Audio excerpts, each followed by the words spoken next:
Hello, craft beer friends, and welcome to Season 8, Episode 9 of Tap to Craft Podcast. I am Denny Luce, coming to you from Boise, Idaho, and my partner in craft, the dog whisperer, and my favorite Florida man, and also known as Drinking Eagle from Tampa, Florida, Mr. Chris McKenzie. How do you tonight, Chris? And of course, what is in your glass? Well, Denny, it's kind of cool because our recording days are on Monday now, and Monday is now one of my permanent days off. So okay, basically I'm off Sundays and Mondays now, which is kind of nice because I was able to go out and get, like I texted you that picture earlier, go out and get the beers that we were going to be talking about today. And I did some light yard work that involved a chainsaw, and it was nice because I'm watching posts on Facebook about people bitching about snow, and I wore shorts again today. And there comes a point where I get a little tired of saying it, and then I get over it and I just enjoy the day. I am doing fantastic. Had a very busy day, but doing really good. And in my glass tonight, I'm actually drinking a beer from Ohio, from all the way. Where are they located? In why can I never remember where these guys are? Canton, Ohio. It is the Dare IPA from Royal Docks Brewing. Royal Docks. But Royal Docks Brewing, this place opened up right before we moved, and I've always liked everything that they had, but this is their Dare IPA. Someone went on a trip back to Ohio and was nice enough to bring me some beer. But I'm glad I was able to get a hold of this, because even though it's she bought it, while she was on a trip, she bought it at a local store. She did good. She didn't buy it. It's not old. It's not super oxidized or anything like that, which I'm always worried about. But I think with this whole podcast thing, we're teaching them pretty good. Just, hey, make sure you're not buying IPAs that are like 60, 90 days old or older, because they're going to be gross. Yeah. But what about you, Denny? How's your day going, and what's in your glass today? Well, I'm doing good because I'm on here with you, drinking some beer, chatting about beer, just having fun with our listeners that are joining along with us. And so I'm doing well. Today. I haven't spilled any beer on me, so that's positive as well. But I'm drinking another black lager. I am so happy that, more black lagers are being produced these days, at least a little bit more. I enjoy them. This is a beer that I've had many times before, and whenever it comes available, I always pick up a 6-pack or 2 because I really do enjoy it. One of my favorite black lagers. And what's interesting is I don't ever check it in, because I am 100% sure I checked it in probably 10 years ago on Untapped. And so I just don't check it in. And I looked at this last week when I bought it on Saturday, and I'm like, oh my gosh, I haven't checked into this beer. And so I checked into it, but it's Uinta's. Can you see that? Baba Black Lager. That's a good one. So Baba Black Sheep, but Baba Black Lager. Baba. And this is a 5% black lager that is definitely more on the roasty side. And I'm always a big roast fan. And if you can look at this, it's very dark, almost like a stout. But it drinks kind of like a stout, but with a lighter body, kind of like what I was trying to describe last episode when I was drinking that Cool Ship black lager from OEC Brewing. But has a nice, like upfront, like coffee, dark roast, malt character, but it's not too heavy. It finishes off lighter with that lager finish that is really nice and pleasant. So I got a 6-pack of this for $8.99. I mean, you can't go wrong with a great beer for $8.99. And a 6-pack at that. And a 6-pack of it. So I've been enjoying a few of those. I almost put 2 in my bucket today, but I don't want to drink them all too fast. I think this is my 3rd one I've had. So I want to save them for throughout the week, not just drink it all in one shot. But yeah, that's what I'm drinking. I'm doing good. And I remember Kyle Lilly is a big fan of that Royal Docks Brewing. I think he lives really close to that. That's why. Yeah, I see. I mean, he was posting so much stuff on, like, visiting the brewery and all the special stuff a while back. And so I think I remember he was the one that really liked that. Okay, but now before we get into the show, I don't want to spoil if you were going to talk about this before, but you actually did something special this weekend. I did. Yeah, why don't you tell us what you did? So I finally got to go to a beer event this past weekend Mm. over at Tampa Bay Brewing Company. And it was a little different than they've done them before. But hey, it's kind of all things Florida goes. It was nice because we weren't limited to quantities of people, or we weren't limited to, we weren't limited for anything. It was just, hey, come on in, get your tasting glasses, come get your beer, come do your thing.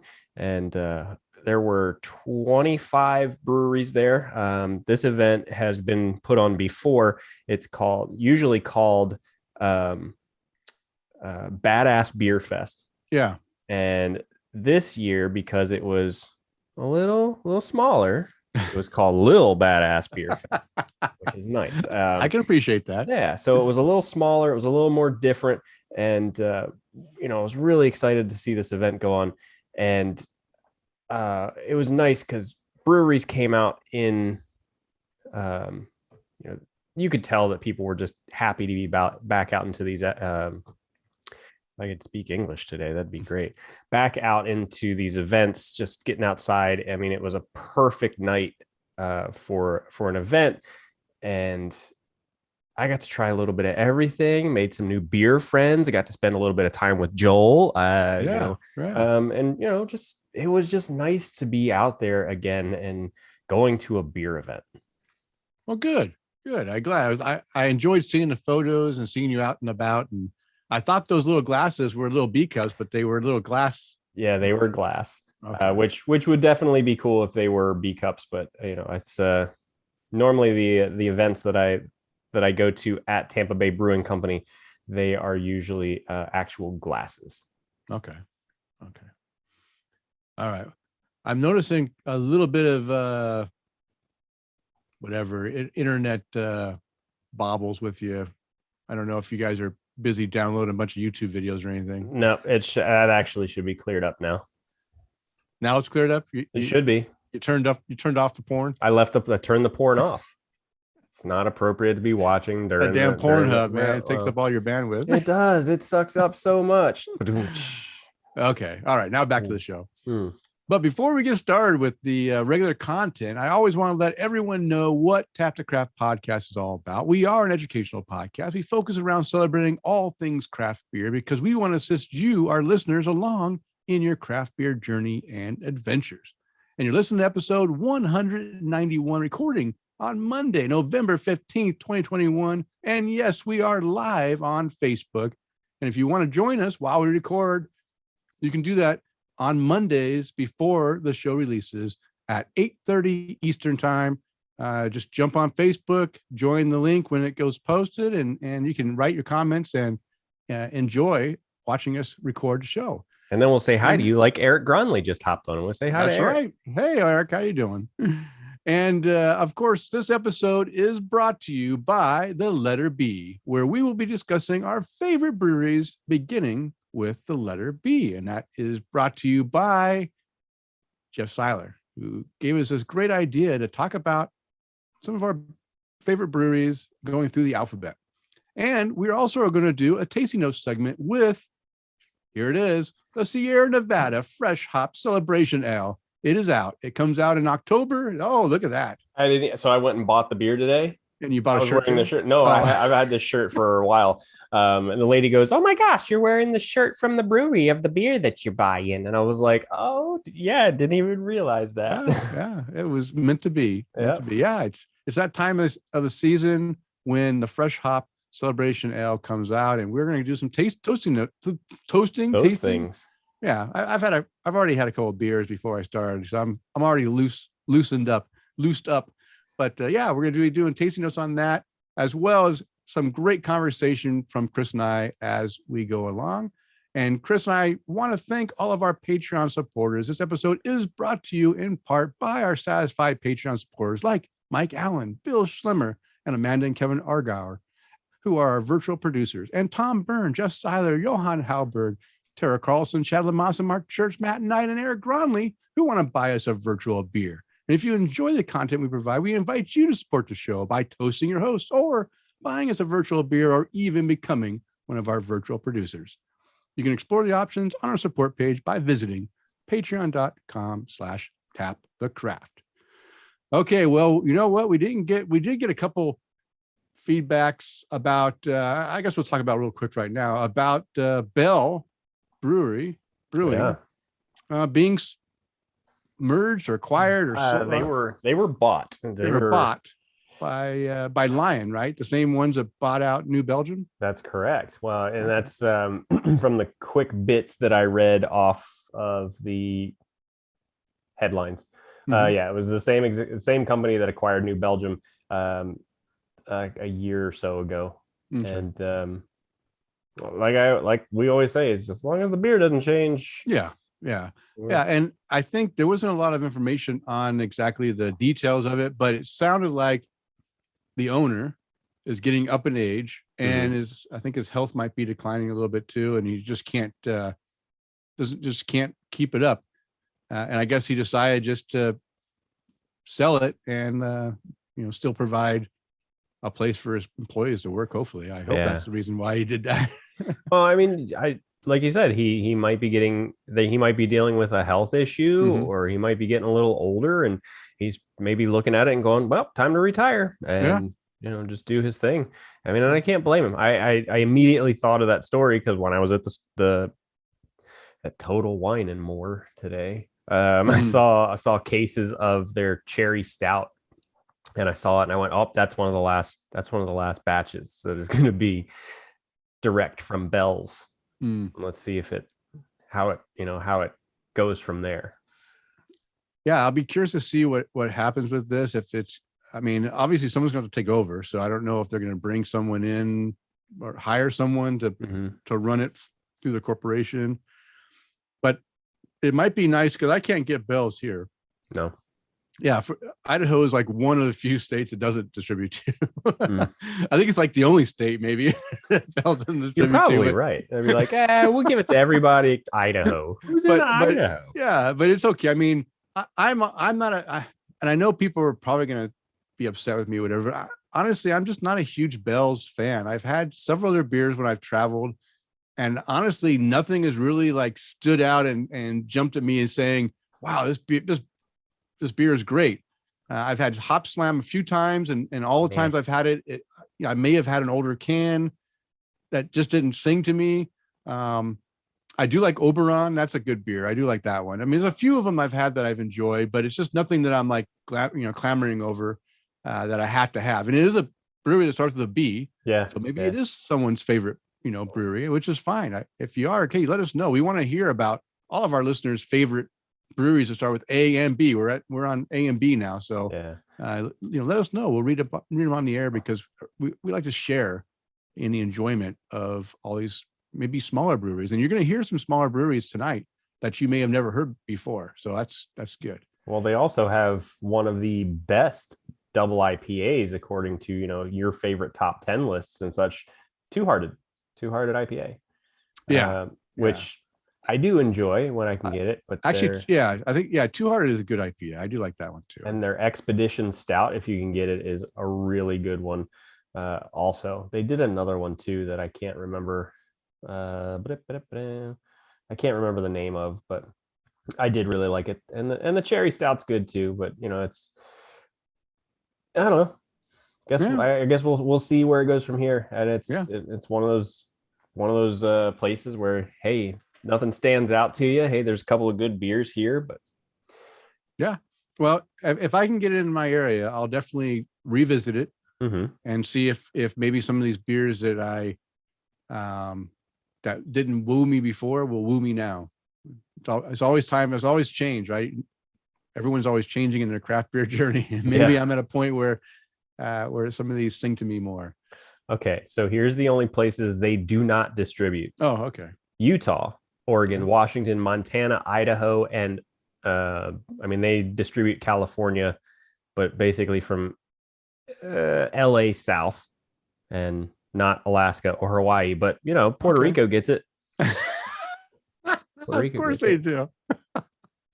It's okay. It's okay. All right. Well, yeah, that was the let's see, Tom Joseph and oh gosh, don't let me forget who else sent us the article on bales. Tom Joseph on Facebook and somebody an email.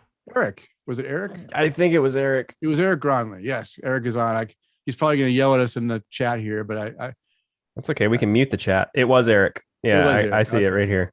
Okay, that's I thought it was Eric. See, I remembered. I didn't totally blow it.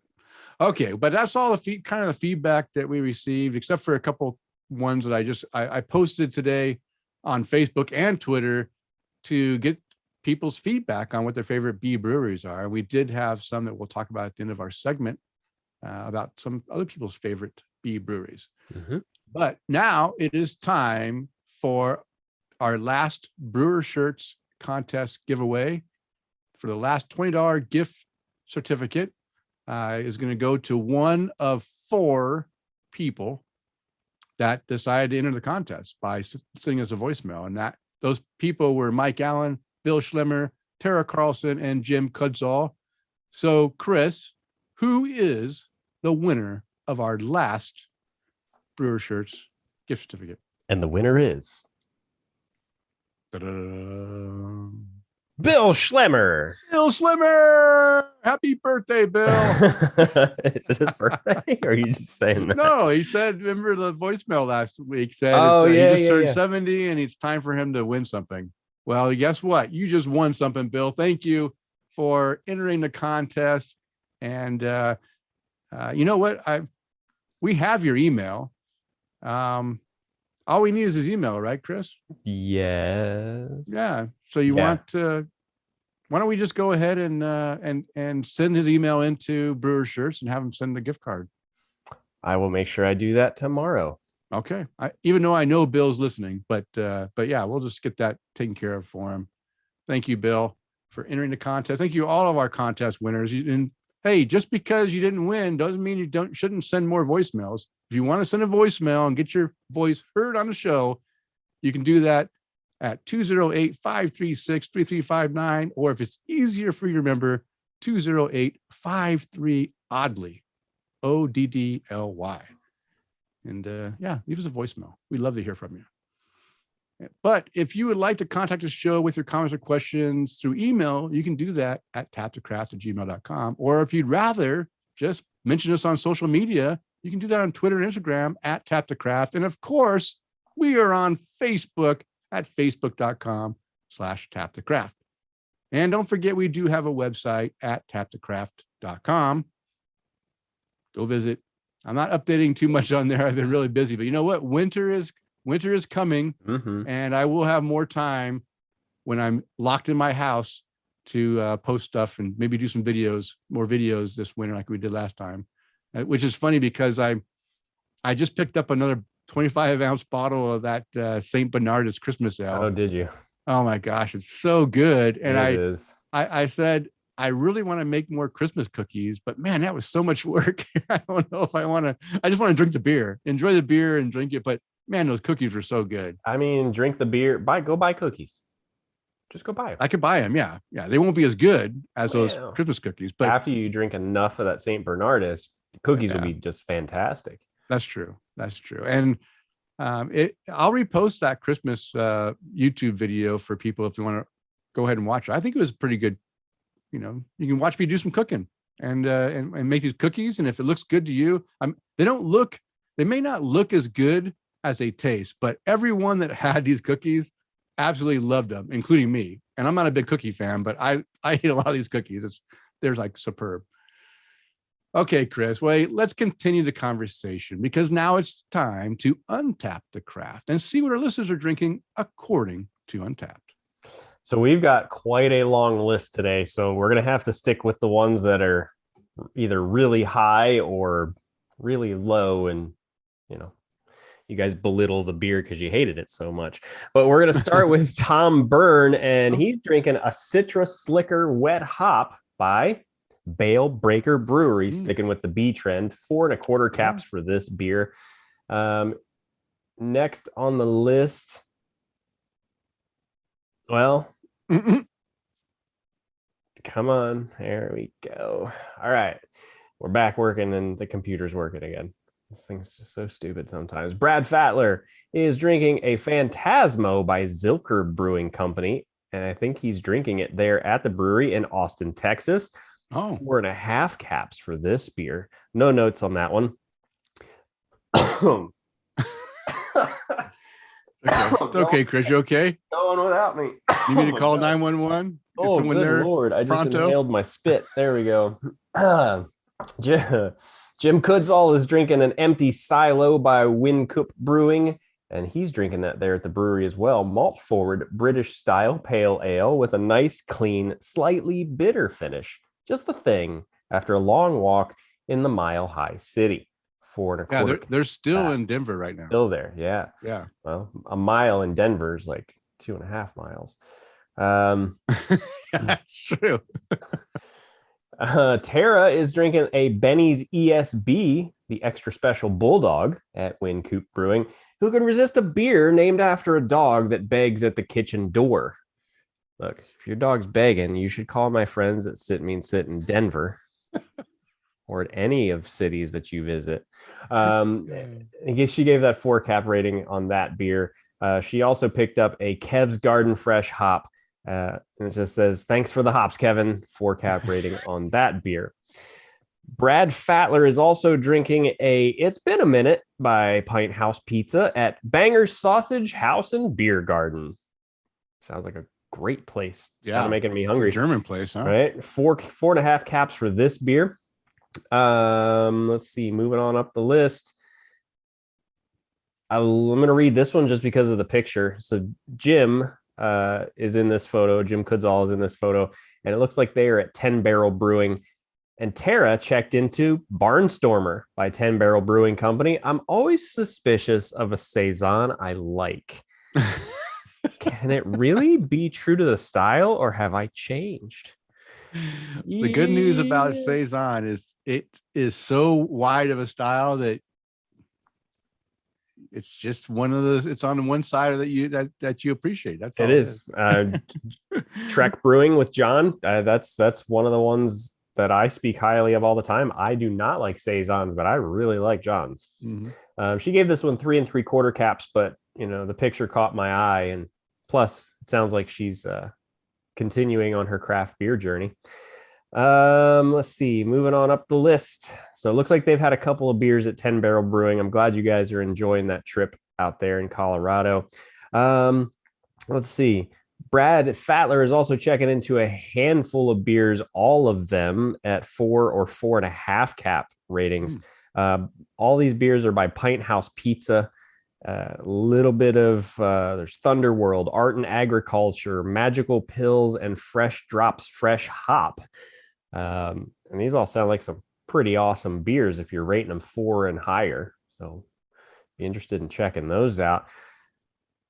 Can't miss out on Johann Hallberg. He checked into a few things on this list, but some of them were a little lower on the rating scale. This one, though, he checked into I played trumpet on that tune by Verdant Brewing Company. Now, they only gave this one 3.5 caps, but just because it's a fun, unique name, I'm definitely reading this one.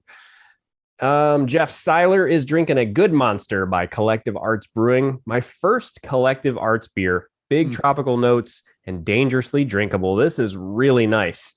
4 1/4 caps for this one. And he purchased this one at the Blue Ridge Beer Hub. Okay, I was going to ask where he got it from, because they must be coming down south a little bit for him to. We get them here. Oh, do you? Yeah. Oh, wow. Yeah, we see a lot of Collective Arts. Let's see. Mike Allen drinking a Vienna Lager by Devil's Backbone Brewing Company at the Taco Mac, checking in there. As always, Craft Beer Joe drinking a Hero Hazy IPA by Lupulin Brewing Company, 4 1/4 caps for that beer. By the way, these check-ins are from 2 hours ago. Oh, wow. Damn. Y'all been drinking today, which I'm proud of you, I think. I almost did all my check-ins for the beer fest that I went to, and I went, no, if I do that, there's going to be all of mine right up top. I'm going to push everybody's else to the bottom. Craft Beer Joe is also drinking a Samuel Adams Utopia from this year. Oh, wow. Lucky That's him. promising because I'm looking for it. Well, good luck. He's right there at the Sam Adams Brewery location in Cincinnati. So he probably has an in. Someone works there or something that has a bottle, or a friend that he got a bottle. All right, because we haven't seen them, or I haven't heard of them starting to show up in our area yet. But well, Steve, talking about Florida Steve, he posted that he got a bottle of 2019 for his wife's birthday. I wonder how much he paid for that. $500. Poor Steve no longer has a left arm. Yeah. Let's see. So he's got the Sam Adams Utopia 5 cap rating for that one. He's also drinking a chocolate Bachtopias by Boston Beer Company, 4.5 caps for that one. Yeah, that's a good one. And good for you, man. I'm glad you're able to check into some of those things, because some of those are, people are looking for them and you can't really get a hold of them. He's checking into a lot of things. Banded Peak Brewing, Cabin Brewing, Ecliptic Brewing. So a little bit of everything for Craft Beer Joe. Ecliptic from he has a friend that Simpsons beers. I talked to him about Ecliptic. Oh, okay. Like, how is Ecliptic getting all the way out to Cincinnati when I can't even get it in Idaho, right next door? Because Ecliptic is a Portland brewery. Oh, really? He says he has a friend that sends him beer from that area. All right. Tara Carlson is drinking a Pekingese Pilsner by Smash Face at Smash Face Brewery and Taproom. Tara, I love this glass. So it's a French bulldog on this glass, just kind of an outline, black line drawing of this dog. Mm-hmm. And it's just cool. I like it. If one made it home in your suitcase, I wouldn't hate it. Laid back drink for the end of beer cruising. It is all about the dogs here, both edible and petable. Yes, I thought that was cute. Very good, very good. 4 cap rating for that beer. Moving on up the list, Jim Kudzall is drinking a Face Down Brown by Telluride Brewing Company. He's also enjoying that at the Smash Face Brewery and Taproom. Nice body in this brown ale. Chocolate notes at the start, transitions to a mild hoppy bitter finish, plus $1 off during happy hour. Dude, you can't go wrong with that. 4.25 caps for that beer. Mike Allen checking into the Taco Mac with a little bit of Dunkin' Pumpkin by Harpoon Brewery. Not bad for a pumpkin beer. At least it doesn't overwhelm me with pumpkin spice. 3.75 caps. He also had the Continuous Inspiration by Schoolhouse Brewing. Good example of an English porter. 4 cap rating there. Jeff Seiler drinking It's Not My First Rodeo. I like that beer. It's not my first rodeo. It's my second. By Hoof Hearted Brewing. It's not my first triple IPA, he says. It's one of my favorites. This is absolutely delicious. 4.5 caps for this beer. Denny. Nope, not reading that one. Don't read it. Yeah, I was disappointed again by another beer. Can't do it. Let's see. John W.C. is drinking The Fear by Flying Dog Brewery at Olmsted Park Condominiums in Ohio. Nice, crisp, and malty with a decent pumpkin allspice. 4 cap rating there. Continuing his check-in streak. Dude, I love this one just because of the characters on the beer. For the 11,446th show in a row, Chad Lamassa is drinking a Jay and Silent Bob's Cherry Kush by Fishback and Stevenson. I'm a huge Kevin Smith fan, so when my wife ordered this for us, I was excited. The cherry flavor is close to being too sweet. The rhubarb is in the finish. Word of advice, sometimes you have to let those hard-to-reach chips go. Dante Hicks from Clerks. 4 cap rating for this beer here. And let's see. Scrolling on up to our Brewer Shirts gift certificate winner, William Bill Schlemmer is drinking a double dry hop full frame by Phase 3 Brewing. Outstanding double IPA. Subtle peach flavor is excellent. Highly recommend this beer. 4.5 caps for that one. Let's see. Mike Allen, you might be my last one, is drinking All of the Otter Reindeer by Pontoon Brewing. These guys come up with some fun beer names because we see a lot of them here in the Tampa area too. Pontoon Brewing. Their art and their beer names, Denny, you'd get a kick out of a lot of them. All of the Otter Reindeer, 4 cap rating for that beer. No notes to go along with it, and that's what everybody's drinking. Wow, that's some beers. And I feel like I left out like at least half of them. Probably. Well, you know what? You probably worked up a thirst, didn't you? I did. Well, let's go ahead and pop open this Celebration Fresh Hop IPA from Sierra Nevada, and let's do a beer tasting segment. What do you think about dank. That? Is it I think dank? that's dank. Yeah, that was very So what's going to be interesting is you're going to get this from, I'm assuming, probably North Carolina, and I'm going to get it from Chico. And see here, I'm paying homage to your big. Yeah. big I can't pour head. today either. Look at that. I can't pour any day. Way to go, rookie. South. Yeah. Trying to see. 10/19/21 is what my can date is. 10/6/21. Oh, mine's newer, fresher. Yeah. Mine's fresh. So I wonder what the label on the bottom. So it definitely has the date, but does yours say like C? So mine says C also. I don't know if that has anything to do with it being from California or North Carolina. I'm assuming the C is for Chico. I would imagine. And it makes sense that this would be something they would ship out from Chico because that's where their hop fields are. Yeah. Or where, and so I don't think they necessarily have these hop fields in North Carolina. They don't. I love it because you can get some nice. I'm afraid I can do that too. Let's see. Nice jiggly foam. And it's staying there. It is. Too. There's all the last drop. It's not going anywhere either. It's just. Look at that. We got twin cups. Twin B cups at that. Yes. And it's so while we're looking at this, it's a nice dark amber coloring. Mm-hmm. Yeah. A little bit of red in there, a little amber red. Fantastic. The same thing happened when I had I've already busted into my Celebration stash. You did. Yeah. I mean, I couldn't not try it. I was patient. But the same thing happened. The head is just crazy, and it's dense, and it sticks around for a long time too. That's one thing I have to admit is it's a good beer when the head is that strong and just stays. I mean, it's not even moving. It's even creamy. It's like it's almost like whipped cream because it just will not disappear. Yeah, it's like a fresh whipped up cream. So like you guys can see it on my camera. Like the bubbles are not moving at all. Big bubbles, little bubbles, bubbles in the middle.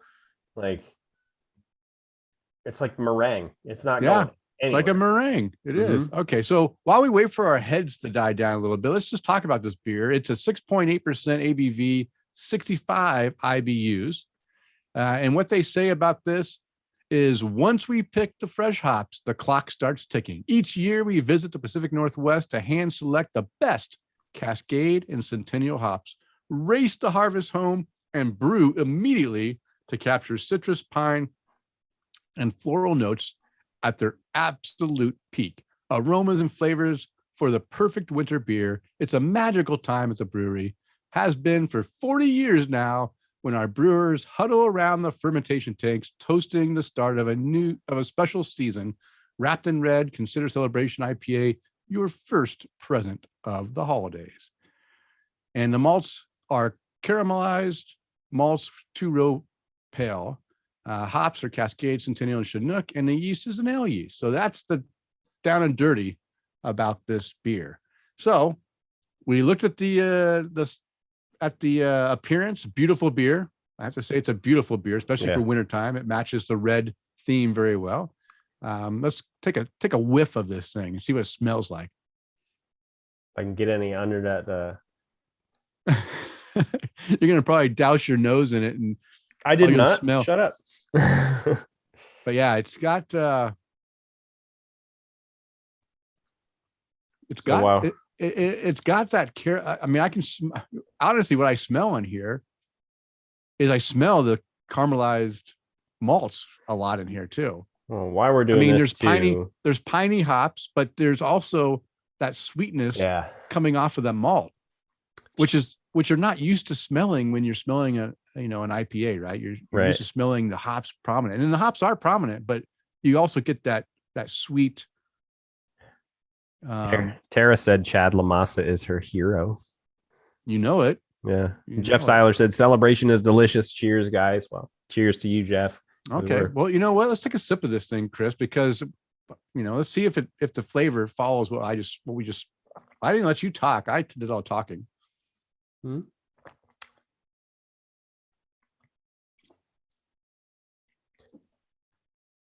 This.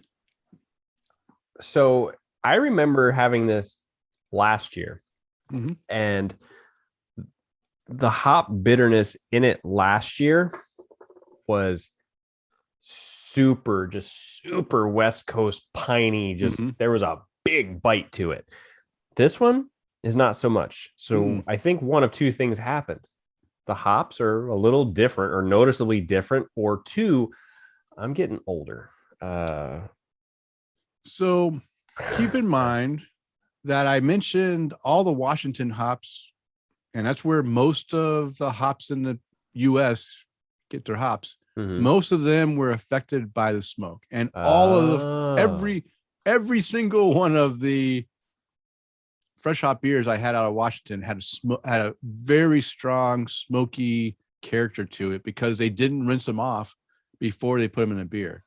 I'm wondering if the reason why the hops this year might be a little bit more subdued is maybe they had to do a special rinsing of it that maybe took away from that extreme fresh hop character. Maybe, I don't know, but you're right. This one is not it's kind of mellow. Face. It's more mellow, right? On this year's version, I think it takes a huge amount of the beer is in that caramel malt body sweetness. And stuff. I also wonder too, and Jim Kudzall said, I heard that Celebration is only in cans this year. Is that true? Jim, so all I saw at my local store was this. It's only cans. Yeah. I don't blame them for that.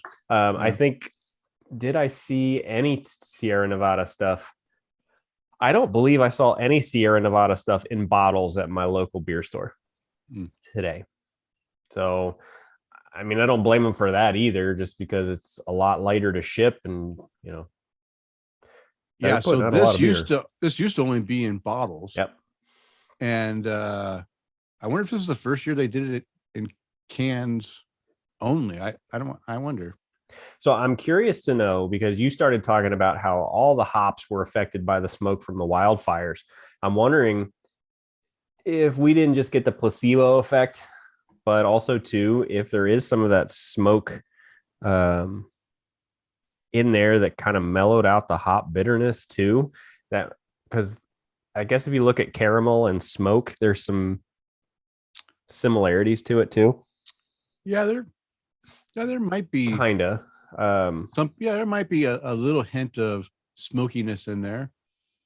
Not as strong as the ones I had. I think because this malt base is so much heavier than a lot of the hazy IPAs and stuff that I was drinking with the fresh hops from Washington. Yeah. Maybe this one is not as affected because it's got more stuff to kind of hide the smokiness too. But you're right. It might have a little bit of touch of smoke in there, but not smoky. Not like I like the other ones for sure. Right. But there is bitterness. It does finish off with a nice resiny bitterness character to a little heavy, a little bit of oiliness to it. And like a piney bitterness, which is great because that's what we expect on here. But man, I'll tell you what, for me, this batch is definitely coming across like an old school West Coast IPA and it's always been that way, but this one is definitely you feel more of that maltiness to it than you would with more um, current West Coast IPAs that don't have any caramel malt in it at all. But I think it helps make this a more rich IPA than it would if it didn't have those in there. So I honestly, I like this. So I do like that big, bold West Coast IPA flavor. I really like this. I like this a lot. Whatever it might be, if it was because of the wildfires, it's just maybe there's a change to the hop bill. I like it. And I always got it every year just because it was that kind of thing where, I wanted to have it. It's the turn of the season. It's just, this comes out in October, and it's just kind of the turn of the season. I like to have it. But it was kind of interesting. It's a little different. It's noticeably different. Yeah. It's but it's good. It's still good. And it still has primarily piney hop character, but I am getting some like I don't want to say sweet, like a not ripe like we had before, but like a almost candied citrus character to it as well. It mixed in there at the front of as I take the drink, I get that malty caramel, but I also get a little slight sweeter citrus, maybe candied orange or candied peel. I definitely call it more peel. Yeah, maybe it's a peel because it's got that pithy bitterness to it. Yeah, but no, it's good. It's good. Now, for me, Celebration's always been one of those beers that I just want to have one and enjoy it and then move on. I don't want to drink a 6-pack of this. And I think even this year, when the bitterness is more mellow, and it definitely, one thing I don't get a lot of as much, like when you first opened it, it almost smelled like, it felt like it was going to be a dank beer, but this doesn't come across in the flavor as dank at all. It's actually pretty mellow. But that's what I expect from fresh hop is to get a higher dankness or grassiness to it. I don't get that as much on this one. I remember when they I guess they had the Celebration, and they had they did their other fresh hop beers back 10, 15 years ago now. I can't remember how long ago, but they did the Southern Hemisphere and Northern Hemisphere fresh hop beers, and they came in those 22-ounce bottles. And they did one for each of the hop seasons. So like the Northern hops, they would do one, they do one for the Southern hops when they were fresh. And I don't know how they would get those fresh hops from Australia up to Chico so fast to be able to make a beer with them, but somehow they did. Maybe it wasn't all the way to Australia. Maybe it was only in Brazil or somewhere closer. Mexico. Mexican hops. I don't know, man. A plane ride's a plane ride. That's true. But yeah, it's a good beer. This is one that I think everyone should go out and try during the winter month, because it's definitely feels like a special holiday time IPA, right? It's well, it's definitely love. It's thicker, and I think it's definitely that noticeable turn of the season kind of thing.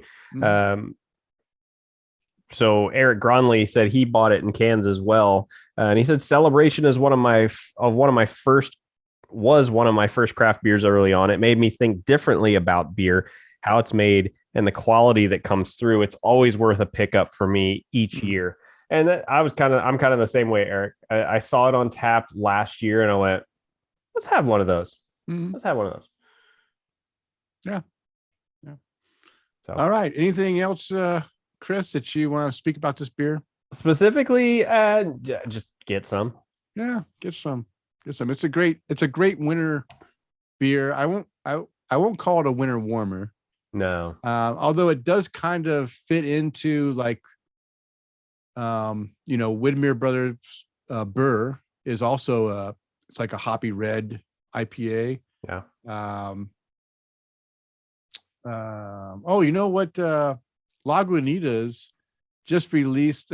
Brown sugar hasn't been made for a while, Have you ever had Oh Lagunitas brown yeah. sugar? Yeah. I feel like I had that Yeah. less than 6 months ago.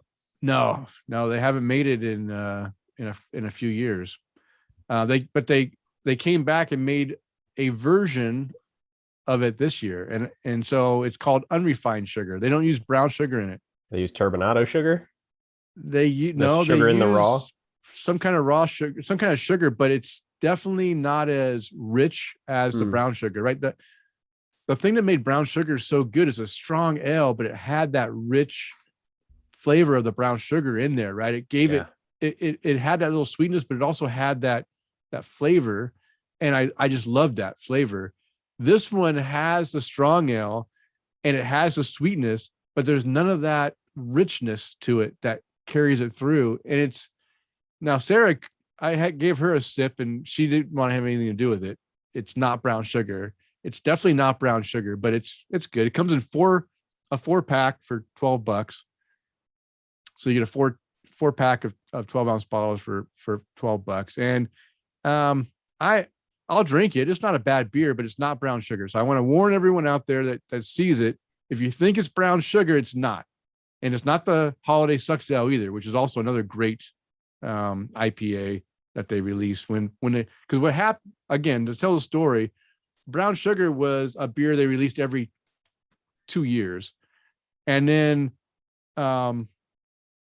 because it cost, it costs a lot of money to make that beer. And then the year that they were supposed to release it, something happened where they couldn't release it, and they released a different beer in its place, and they called it Lagunitas Sucks Holiday Ale because Lagunitas didn't release a brown sugar. Instead, they said, okay, we suck. We're going to release this holiday ale, and you know what? That holiday ale is fantastic too. Yeah. So those are like my two great beers that we love to drink during this time of year. And again, when I saw that the unrefined sugar came out, I thought, oh, maybe it'll be like the brown sugar, but it is, but it's not. It doesn't have that richness to it. It's just not as rich, and that's not as complex, I guess, too, right? Because that brown sugar added a complex note to the sweetness and the characters of the brown sugar and the caramelized character in there. And it's just missing that part. So just a warning. I realized the one that I had was a little something something. That's a little something. Yeah, that's a different beer. Okay, there we go. Now I'm off my high horse. We'll continue on. But let's get into the Brew Buzz. And the Brew Buzz is devoted to discussing various beer-related topics. And this week, as we already mentioned, we will be discussing our favorite letter B breweries. The Brew Buzz is brought to you by the letter B. Letter B. That's right. So, Chris, I as you see, I have a few things to say.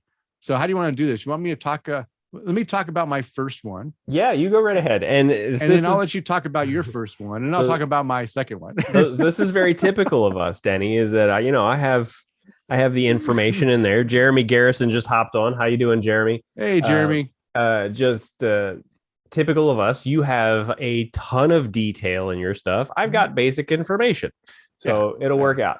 So the brewery I picked as my favorite B brewery, and it's hard because there's a lot of B breweries out there. I mean, I thought the A list was big. The B list is like 4 times the A list, I swear. Yeah. And but I narrowed down to 3 breweries that I really enjoy and I want to talk about. And one of them I talk about all the time, so I didn't want to talk about that one. And the one I picked I talk about often, but not as much. But I wanted to find out more information about it. And guess what? There's no information out there except for an article I found that was written back in 2014 that describes a little bit of background behind this brewery and the people behind it. And that's what I'm going to go ahead and share with everyone here. So my B brewery that I would say probably is my favorite B brewery is Barley Brown's beer out of Baker City, Oregon. Baker City, Oregon is only an hour and a half, 2 hours, hour and a half or 2 hours away from here. It's not too far.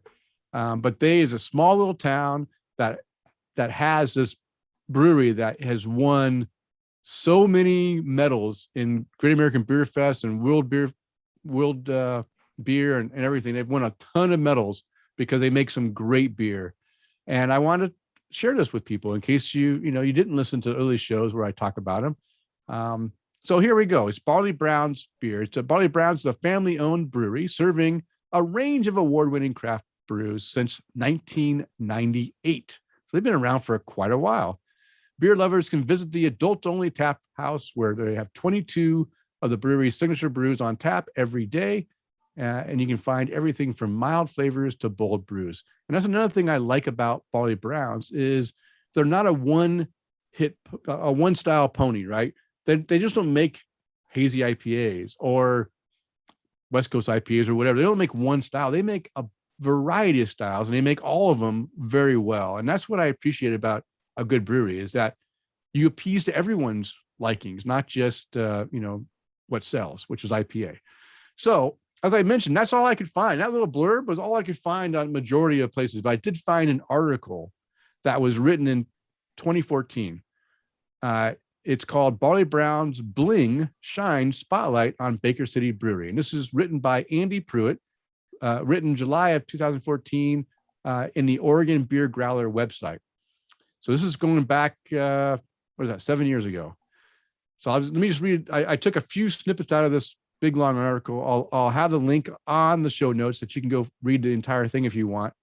But I just want to read a few things to give us a little bit of history and some fun into this brewery. So after Barley Brown's beer won 5 medals and the Very Small Brewery Company of the Year at the 2013 Great American Beer Festival, you'd expect beer geeks would be clamoring for a photo of owner Tyler Brown.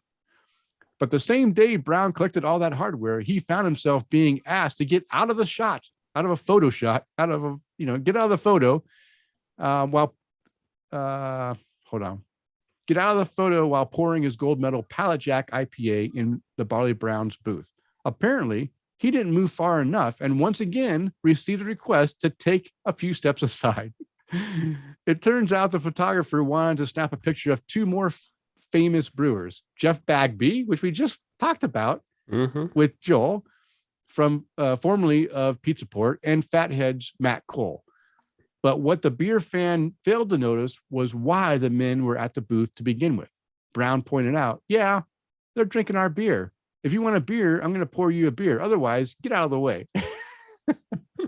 So this is kind of funny, right? Is that someone wants to get a picture of 2 other guys, wants the guy that won all these medals and the best small brewing company of the year to get out of the photo because he doesn't want him in the photo. Kind of a little funny story there. That exchange summarizes the journey of Barley Brown's, aka Baker City Brewing Company. Barley Brown seemed to fly under the radar of most drinkers in the state, even though it has been operating since 1998 and winning awards at major competitions since 2006. Perhaps it's the far-flung location, the brewery's initial low-key presence in Portland, or Oregon's metro area myopia. Whatever factors might have contributed to Barley Brown's muted profile seems to be diminishing now that the brewery has won a slew of medals, including the much-coveted gold in the American-style IPA at the Great American Beer Fest. Brown knows that Portland has started to notice because people tell him they think his brewery is new. Isn't that funny that a brewery has been around for nearly 10 years, actually over 10 years at this point, right? Yep. And people think they're new because it's just in a small area, especially back in that time when, actually 2013, that was the upward mobility of craft beer, when it started to see more and more, people get into it. But before, like in 2006, craft beer was still nothing, right? Nobody knew about it. And most people drank the stuff that was coming from the big regional breweries, not so much from their local craft beer brewery, because there weren't that many out there. So, I hear that all the time, Brown laughs. Oh, you guys just popped right in the middle of the scene. Yeah, about 16 years ago. Well, it took time to draw the attention of the average beer consumer. Bar and bottle shop owners have been in the know for about 10 years. Brown recalls Belmont Station's Carl Singmaster making the 300-mile journey to Baker City. Now, this is out of Portland. Belmont Station's out of Portland. So this guy, this bar owner, drove 300 miles to get the beer and drive back, just to get a few kegs that he seatbelted in the back of his Subaru before he returned to Portland. Brown would also take the kegs to the city and the Target outlets that were choosy about which beers they offered, making them difficult to get into and often filled with sophisticated drinkers. He used these opportunities to test to see how his beer would stack up against the best. Brown is clearly a man who likes a challenge, since his tests these days pit him against not just the hop competitors in Portland, but some of the finest in the world. Eli Dickinson, fellow brewer, started as a prep cook at the brew pub, but left Baker City to study at Oregon State University. After graduating, he returned to Barley Brown's to put his science degree to work as a brewer. While Brown and Dickinson continued to garner recognition for their beers, they never set out to perfect any particular style. Brown says that a big difference between home brewers and craft brewers, which is a big difference between home brewers and craft brewers. Rather than worrying about the style guidelines, the Barley Brown's team develops new brews by tossing around ideas. Sometimes a beer is born when an ingredient isn't available and the brewers have to improvise. Dickinson explains that one element that led to the making of Ratchet Strap IPA, the brewery lacked hops normally used in Pallet Jack IPA and Hand Truck Pale Ale. However, some new German melon hops had recently arrived, so they decided to try something new. Brown says the Germans claimed that the particular hop could never be used in American-style IPA. Once again, he rose to the challenge and proved those doubters wrong. So this is just a few snippets of this article that kind of goes into details behind Barley Brown's beer, this brewery. And if you want, go ahead and visit the link and read all about this what they had to say about this in 2014. Now, keep in mind, 7 years has passed, so things have changed. One thing to note is that Sean Kelso, who is, I think he just left Timber Ale now too, in Boise. But when Boise opened the Timber Ale brewery here in downtown, he left Barley Brown's to become the head brewer at Timber Ale here in town. So he was, also a well-known, very good brewer as well. Okay, Chris. Before I go into my honorable mentions, why don't you go ahead and talk about your favorite B brewery? So my favorite B brewery, this was kind of tough just because, like you said, there are so many, which I was very surprised about. There were so many, but two of the breweries that I really like here in the Tampa area both start with B. Mm-hmm. And one of them specifically was what I wanted to put as my favorite. Because I was looking at things like, Burial. Yeah. We were, that was mentioned, and that's actually just one of that's in my honorable mentions. But there were not many that I could get a hold of. Not many that I could go and just go, okay, well, hey, I love this brewery, but I can't get their beer here. Mm-hmm. So this one's a local brewery that I've been enjoying since moving here, called Bootleggers Brewing Company, right here in Tampa, Florida. And they have a very simple start. They've actually grown and expanded and moved in the last couple of years. And from their website, it just says their story began 10 years ago with Brewworks Wine and Brewing Supplies located in Brandon, Florida, which is where I live. Let's go, Brandon. And it was and it was cool because I used to buy my homebrew supplies there. And 5 years after that, they opened their first tasting room attached next to the supply shop, operating on a small 1.5 barrel system with a simple craft beer sign above the front door.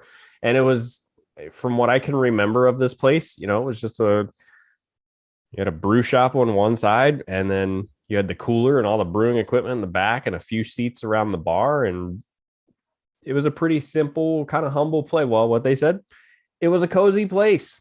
After 4 years of growing, we needed more space. So we relocated to a Tampa zip code, which is 2 miles away from our training facility, which is nice, in a brand new, larger facility. And they're very thankful for the new space, which has allowed them to open a small kitchen and brew on a larger 3.5 barrel system. which is still a humble size compared to many, but guarantees our selection to be new and fresh. Hmm. We strive to follow our motto of for love of the craft in everything that we do. We offer a rotating selection of crafted beers, ciders, meads, and wines with a menu that regularly features our award-winning styles. Our staff is curated with unique individuals that are not only friendly, but also knowledgeable and experienced. Hmm. So this is a place that I enjoy because it's, well, kind of like they put it, it's, it's a humble space. It's nothing huge, it's not a 10 barrel or 15 barrel, which is nothing wrong with that. But it's kind of going off of their motto for love of the craft, that they can offer a different selection of a little bit of everything. The last time I was in there, they had the ales for ALS. They were doing a beer for that, which was just a red IPA or a red ale, and simple, delicious. I had two of them. And, they've got some really good stouts. They've got some really good, just everything they've put out, I've really enjoyed, whatever I can get a hold of from them. Well, nice. So they craft beers, ciders, meads, and wines, or they sell those? They sell those also. So interestingly enough, I went in there, I don't know, a few weeks ago, and they have their TV on the back wall of the bar in the tap room, and it starts cycling through their untapped menu. And I'm watching this thing cycle through, and it's got like 5 or 6 pages of stuff on it. And I'm going, wow, you guys look like you only have like 10, maybe 15 taps on the wall behind you. How do you have 5 or 6 or 7 pages of stuff from your untapped menu? And I'm looking at it, and I see Aslan pop up there, and I went, Aslan? Like, when did you guys start? But first off, why are you pouring Aslan when you guys make great beer? And I'm going, where in your place do you guys have Aslan on your taps? And I was like, wait a minute. Right around the corner of their taps, they have kind of to-go beers. Well, not to-go, but like package. And they had Aslan in there. And I was like, oh my gosh, since when did Aslan start coming to Florida? Which I don't know how it got there, but it's there. So you grabbed some? I did not. No, I did not. I had to go buy this, I had to go buy this 12-pack of Celebration. But no, it is a little bit of everything. And they have, they're in this brand new kind of little shopping plaza. There's, an Irish restaurant right next door. There's a sushi place right next door. There's a hotel right across the street, which is all brand new. And it's in this kind of little revamped area of town that's growing, and it's a really cool spot for them to be. They do put out some terrific beers, and then they've got some package options if you want to grab some stuff to go. If you're traveling, it's super simple to hop from there and get to the airport in about 20 minutes, 25 minutes. And it's a nice just place. And I like the way that they've kind of labeled it, that it's more of a humble, cozy setting. And I really like the place. I really do. Yeah. Well, good. That's a nice, I like that. You have a small little quaint place that most people never heard of. And if they come through the area now, I hope they come and stop by and visit because of your recommendation. Well, and I hope they do. And if you guys do ever make it out to the Tampa area, and if any one of our listeners ends up at Bootleggers and I don't get told about it, it can't be because I was at work and I was busy. Listen, this place is like maybe 2 miles away from work. 15 minutes from where I live. If you go to this place and I don't know about it, well, I'll buy you your first beer, first off. Second, that's just rude if you don't tell me. But third, it's a great place to go, and I'd love to join you for a beer. Yeah, excellent. All right, so let me go with my first honorable mention, which is a brewery that I know Chris and I both enjoy, and there's not a lot of information on this one as well. It's Belching Beaver Brewery, and I think Chris and I have spoke, on quite a bit about our enjoyment of their beers, and this brewery is out of Oceanside, California. They have 4 locations actually, but this is where their main brewing facility is at currently. But they also have some tap rooms and pubs and tap rooms in 3 other locations. But it started in 2012. They currently make 44,000 barrels per year. They have 170 employees at 4 locations, and they distribute to 14 states. Their slogan is "Damn Good Times," and they make some very good beer. I know that that even the name Belching Beaver. Why, Denny? Tell me. I don't want to say, but I know that a lot of, the name of the brewery, some of the early artwork with the beaver and stuff, and the names of the beers, really might be considered, childish, crass, even, fraternity, in that type of mentality. They're just vulgar. Some of them are vulgar if you take it the wrong way. But the bottom line is they make very good beer, and I'm impressed all the time by the stuff that they make. So, that it's one of that I enjoy, and I know Chris enjoyed. I thought that he might have had it on his list as well. I think you did until. No, it's on there. It's on there. It's just down at the. Okay, it's down. Yeah, it's my very last one, and I had a couple more that Jeff Seiler just brought up a couple too, which we can jump into as well. Yeah, go ahead and go with your next honorable mention. Well, I had as far as honorable mentions go, I have another local brewery that it's one of those places where if I really needed to, I could walk to, and it's called Bullfrog Creek. And Bullfrog Creek Brewing is another one of those kind of smaller breweries that popped up a couple of years ago, and they made it through COVID, thankfully, and they're just putting out just good, solid beers. I think, what did I have there the other day? I had crap. I can't remember. I didn't have crap there. That's not nice to say. I want to say I had it was a German style lager, not a Doppelbock, but I can't remember what I had, but it was really good. It was great because they've got a great outdoor space. They've got a food truck now, which the food truck is more kind of like a more permanent addition. So it's kind of like a little restaurant that they have off to the side that they serve lunch and dinner, and they just make some great stuff. They've got a great kind of environment that they have for the brewery. The staff is just phenomenal. I went in there the other day, I was just running around in the middle of the day, and I was like, you know what? I'm going to go in there and have a beer. And I sat down and had a beer and was just kind of talking smack with whoever was sitting at the bar and the guys behind the bar. And there was a couple of guys sitting there typing away on their laptops. Like, I think they might've worked there. I was checking out their new merchandise and stuff like that. It's just it's a good neighborhood spot.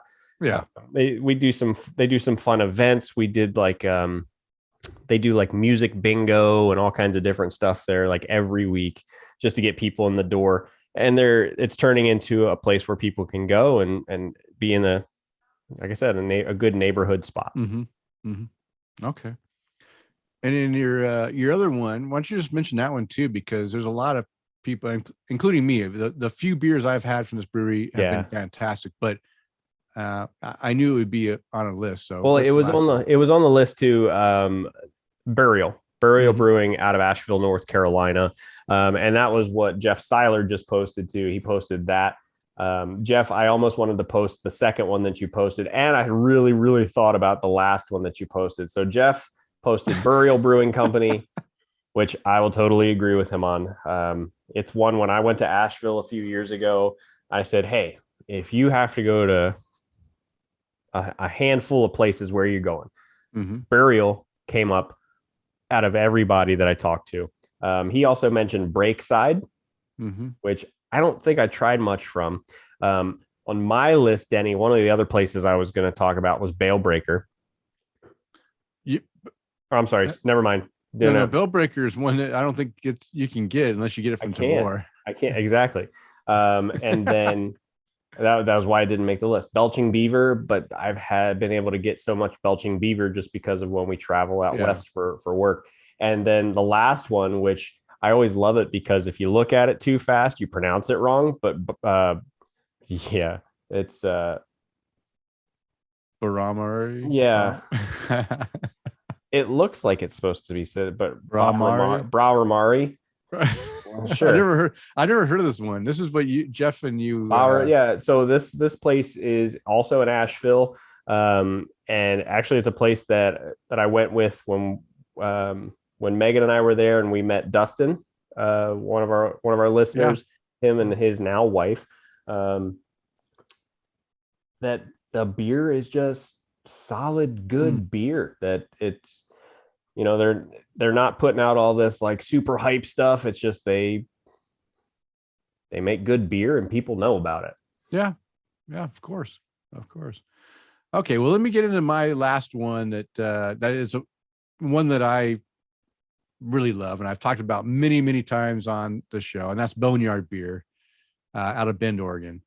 And I'll just read what little snippet they have on their website explaining their start and their history. So in 2010, Boneyard Beer was created in an old auto shop tucked away in the back streets of Bend, Oregon's historical district. Without any outside investors or major bank loans, Boneyard's inception was unconventional, to say the least. After decades in the brewing industry, owner Tony Lawrence built up a boneyard of old equipment he collected from 13 different breweries around the country. Alongside co-founders Clay and Melody Story, his secondhand brewing equipment was pieced together to brew the first batch of Boneyard beer in May 2010.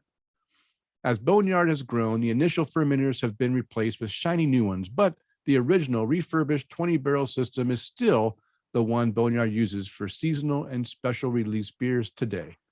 With a capacity of 15,000 barrels per year, it allows our brewers to have creative minds and a lot of fun. In 2014, Boneyard expanded to include a bigger and brighter warehouse in Northeast Bend. This facility, approximately 15,000 square feet, is home to the production and employee offices. The facility added much needed capacity for Boneyard. In keeping with the theme, the 40-barrel brew house was purchased secondhand, which allows Boneyard to brew upwards of 38,000 barrels per year when at maximum capacity. In July of 2018, they opened their doors to Boneyard Pub. Not only can you enjoy a full pint straight from the source, the food is delicious. They have expanded the production by adding a canning line as well. And that's where we leave off now with basically COVID. They were only a keg brewery. And when COVID came, they had to adapt to adding a canning line to survive. And they also, it helps that Deschutes merged. They merged with Deschutes as well. Mm-hmm. So now we can get Boneyard, and I've mentioned it before. In fact, I have their incredible pulp right here. This is the next one I'm popping open, Extra Pale Ale. Now we're able to get Boneyard in Boise because of that merger with Deschutes and the fact that they're canning their beer now. So that's great, because I'd only pick them up. I'd only go and get crowlers and drink on premise at their pub. I've been to the pub and the original brewery in that auto shop. I've been to both, and they were both fun places to go, and the food is really fantastic, and their beer is great too. So that was my other honorable mention that I really enjoy. So Chris, we had some listeners chime in, and we already talked about a few with Jeff Seiler. Mike Allen also agreed that Haramari, whatever, was also good. Yeah. But why don't you go ahead and read off what our listeners, few of our listeners have chimed in about. So Jeremy Garrison, he spoke up and he said that Bear Island Brewing, Boise Brewing, and Bridgeport Brewing were three of his favorite B or breweries that started with a B. Mike Allen also chimed in with Burial Brewing. We talked a little bit about that. And then Tara Carlson, she had a handful of them as well. Oh yeah, she's got quite which is good. Yeah. So Tara, she talked about Bissell Brothers in Portland, Maine. She said, I love the beer, but did not find the tap room very fun. Yeah. Okay. Well, just as long as the beer was good. BrewDog, love the Jet Black Heart and the tap room in Franklinton, Ohio. Bolton Landing near Lake George. their New England IPA was so good, I downloaded Untapped in the tasting room and joined up just so I could give them a 5 cap rating. And that's where it all started for Terra, right at Bolton Landing near Lake George. I think that's awesome. Yeah, it's really cool because Denny, do you remember when you first downloaded Untapped? Yeah, I do remember. What were you doing? Well, so it's interesting is I learned about Untapped from another podcast. Okay. And the podcast was Knuckleball podcast with Sean Freeman. And he was he had mentioned that there was this new app that was logging beers. And I said, oh, that sounds great. Let me check it out. So I downloaded it in 2011, October of 2011. So the same day, I think I might have even been on the podcast at that time. I can't remember the details, but I might have been on the podcast with him when he mentioned it. And then I went and downloaded that same day. And so I think it was like October 11th, 2011, Jeez, or October 15th or whatever. Yeah, something like that. It was my first, I downloaded it and I checked into my first beer like the same night. But yeah, that's how I learned about Untapped. Yeah. Well, it's funny because I remember exactly when I downloaded it too, because I was at the Giant Eagle Market District where my buddy Art Warchek is the beer buyer there at that grocery store, and the guy attending bar, his name was Josh, and Josh, I don't know if he still works there or not, but I said, hey, could you step over that way a little bit? I'm trying to read the names and the breweries of the beers that I just ordered because I ordered a flight. And he goes, oh, you going to log those on Untapped? And I went, on what? And he goes, on Untapped, the beer app. And I was like, there's a beer app? And he goes, yeah, it's, it tracks all your beers and you can check into different locations. And I was like, oh, really? It tracks my beers for me? Yeah, absolutely. And I downloaded it that night. I believe my first check-in was in like 2015, give or take. I know, such a child. No, it's fine. I mean, I've been actually, now that I say that, I'm pretty sure it was 2011. Let me check. Tara said, "Isn't it funny how we all remember our first time?" Oh, yeah, it is. It is. October 1st, 2011. That's when I did my first. That was my first. So yeah, I've been on how come I didn't get an anniversary tag for my, because they don't really care about you anymore. I guess not. I'm not important to Untapped anymore. I'm going to tag them in this Facebook post. Screw them. And Baxter Brewing. This is from Tara. Baxter Brewing in Lewiston, Maine. Bright Ideas in North Adams, Massachusetts. What a great town. Yeah. Well, there we go. There's our B breweries. Thank you everyone for sharing your favorite breweries. And Chris and I have some great breweries that we share with you. If you want to continue this conversation, then let us know what your favorite breweries are that start with a B, and we will continue to mention them on the show so other listeners can find them as well. Okay, Chris, one last segment before we get this show, over, I guess. Let's talk about our new and early beer. I'm going to go first. Go ahead. Is that okay? Yes. These are left over from last show because we ran so long last show we didn't talk about them. Yeah, I didn't even get into my new ones. Yeah, I had one extra one from my ones before, and I have one more I'll talk about. Okay. Maybe go not. for it. So it's funny that Tara mentioned BrewDog's Jet Black Heart because that's on my list right here. BrewDog's Nitro. This is the Nitro version. I don't know if Tara had it on Nitro when she was there, but this is came in a can, and it had a widget, not the same widget that Guinness uses. This one's is attached to the bottom of the can, and when you pop it and you pour it, it literally is the perfect cascading. Like it's just like you poured it in a nitrogen tap. I mean, incredible. I wish I would have videotaped it. It was so fantastically poured. It looked like a regular Nitro beer. This is their Jet Black Heart Vanilla Oatmeal Milk Stout. You know what? Shoot, I guess I should probably look at my own task so I can read off what I said here. But I gave this a 5 cap rating because, and again, I am not a huge milk stout fan, but when the milk stout is done right, and I feel that I don't like nitro beers either, because I in my mind, they tend to mute the flavors. And so you don't get a really good character, like especially stouts, you lose that roastiness. But with milk stouts, I don't mind it because it gives you that more creamy, like, milky flavor character. So I don't mind it too bad.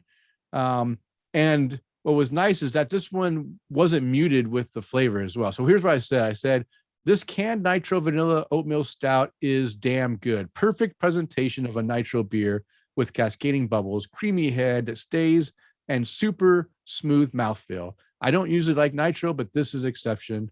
And this is from my buddy Alex. Now, this is interesting, right?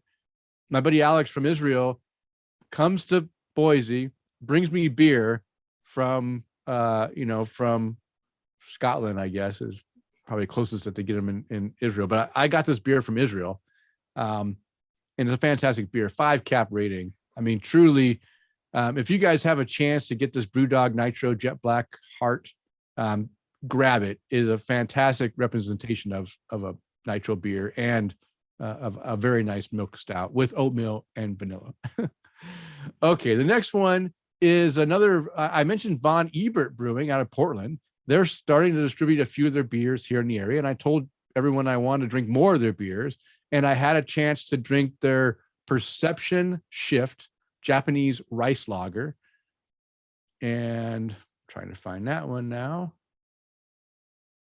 And this beer is also fantastic. I gave this one a 5 cap rating. I have a few 5 cap ratings in this session. If I can just find the damn beer. Okay, so what I said here is, wow, what a fantastic, clean, light, refreshing lager with a delicate, subtle herbal flavor. Love this beer, 5 cap rating. So Von Ebert, so far, 2 noteworthy beers out of 2 beers I've had out there. So really, really good stuff. Next one is from Boulevard Brewing. And this is one I added just from this last week. And this one's called the Magic Drip. It's a barrel-aged wheated Imperial Stout with Colombian coffee. And I'll tell you what, this beer was done perfectly with, it's an Imperial Stout with wheat in there to give it a little bit extra body. And the coffee flavor is just, I'm burping up all this beer, is just enough to give you the character of a lightly roasted Colombian coffee, but without the bitterness at all. It's so good. Here's what I said about it. Wow, this really hits a spot. Nice mellow coffee flavor with a thick, full mouthfeel and notes of chocolate to finish off very pleasantly. The whiskey on the nose is a bit on the nose and with a bit in the finish as well. This beer is fantastic. Oh yeah, it's 13.5%. And I said, no way. There's no way you would ever guess this beer was 13.5%. It has zero like hot heat to it. 5 cap rating. Beer is fantastic. I mean, Magic Drip. I mean, another 5 cap rating beer there. And the last two, last two. I have 2 more. Both from North Coast Brewing. I've mentioned North Coast Brewing a number of times, right? I've done some videos on them. I love North Coast. They do Old Rasputin, and they also do Old Rasputin versions, anniversary versions. I got 2 of them. So the first one I'm going to talk about is the Bourbon Barrel-Aged Old Rasputin 23. And this one is, all I said on here is delicious. It's basically their Old Rasputin with a bourbon barrel, and it's done really well. 4.5 cap rating. And then the other one I had was the Old Rasputin rye whiskey barrel aged 23. And this one I said on this, it's this smells so good. Love to see these small bottle versions. Again, the old anniversary ones used to be in bigger bottles.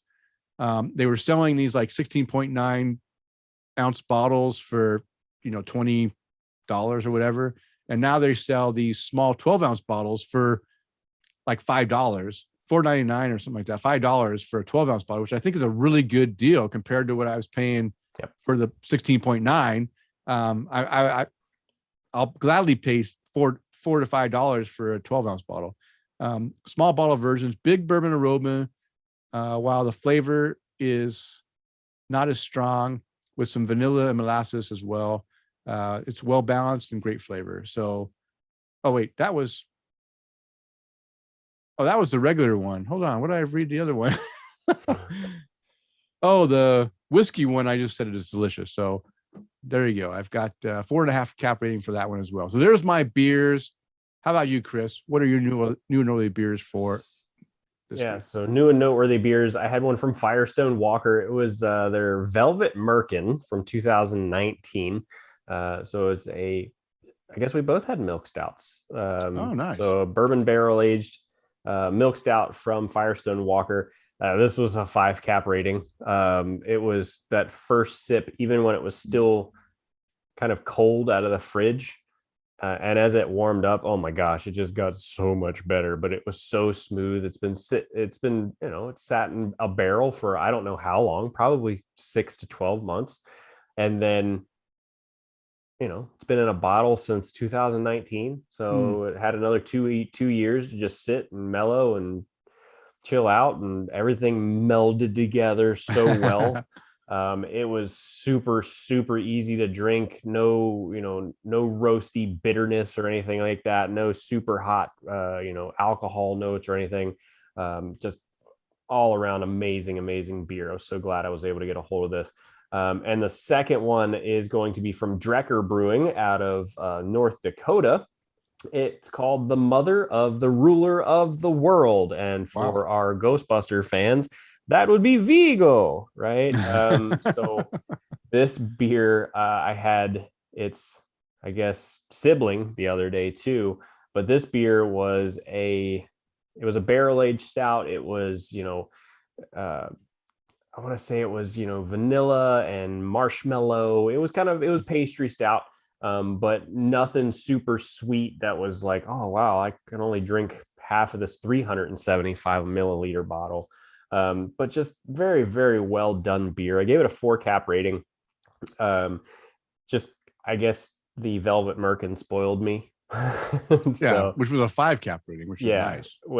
But everything I've had from Drekker has been just phenomenal. And of course it was Ghostbuster themed. Mm-hmm. Right? It was Ghostbuster themed. And then a couple of days ago, I had a beer from Drekker called something like The Only Thing That Would Never Destroy Us. Stay Puft Marshmallow Man. It was a barrel-aged Imperial Stout with marshmallows and granola and some other cool stuff in it. Something that can never, ever destroy us is what it was called. And man, that one was great too. That one actually... that one was 4.5 caps. I didn't even put that in there, but nice. But Drekker, not only are they putting out they're putting out good everything. Oh, good. IPAs, sours. They're making the smoothie beers too, which I can do without. But their stouts are pretty good, pretty damn good too. So nice. But that's new and noteworthy beers for me. Okay, Chris, I gotta go pee real quick before we finish this. We're almost there. I can't make it. Okay. Give me a minute. Okay.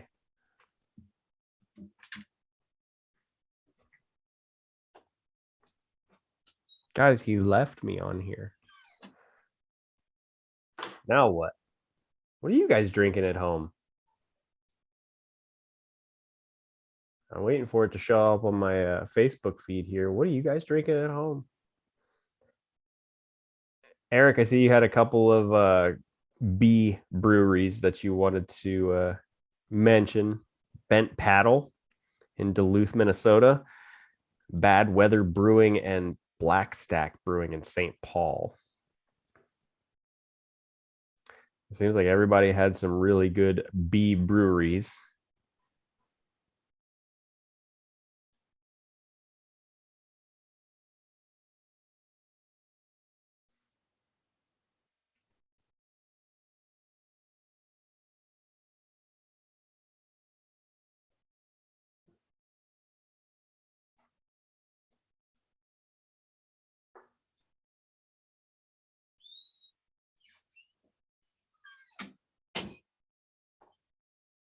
Jim and I are through with beer probably a week. Oh, so Tara, you guys have had enough beer to get you through for about a week. I can only imagine if I was in Denver too, I'd probably drink way too much. It's kind of how I felt after that beer event on Saturday. I was good. I didn't drink any beer yesterday, but here I am. So Jim and Tara are done with beer for a while, huh? Yeah, it just says Jim and I are through with beer probably a week. Yeah, I don't blame you guys. Yeah, I picked up a lot of beer at the co-op. I bought 3 6-packs and a bunch of really good beers. So yeah, but I'm already getting through them pretty fast. Yeah, she said 3 breweries a day is hard to keep up. Yeah, that's too much. That's too much. Yeah. Hey, but you know what? They're making the best of it. You don't get to Denver every day. Well, I've got a cool, fun story to tell you once we close out the live stream, because I don't want to get anybody in trouble. But okay. All right. Well, you know what? Now it's time to go ahead and close out the show. Before we do that, we always want to give a chance to raise a glass and give a cheers to some of our listeners, or peoples. So, Chris, who would you like to raise your glass to tonight? So I want to raise a glass to the folks over at Urban South Brewing, specifically the couple that was pouring beer at the Little Badass Beer Fest, Kristen and Jeremy.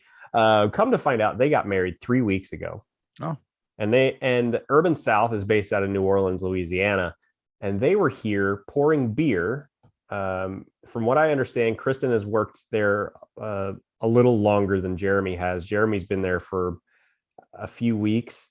And from what I understand, now, fair warning, I'd had a few beers. Yeah, okay. A few tasters. I'm pretty certain that they told me that the owner of Urban South sent them both on this trip as like a, hey, congratulations on your wedding. So not only did they get to come to Tampa, pour some beers at an event, they were just super energetic, super excited about the beer. They poured us some great beers. One was a cucumber lime goza, which was super refreshing, nice and tart, great beer to drink. But also too, they were just super friendly. We had a great conversation with them and talked to them, got to know them a little bit.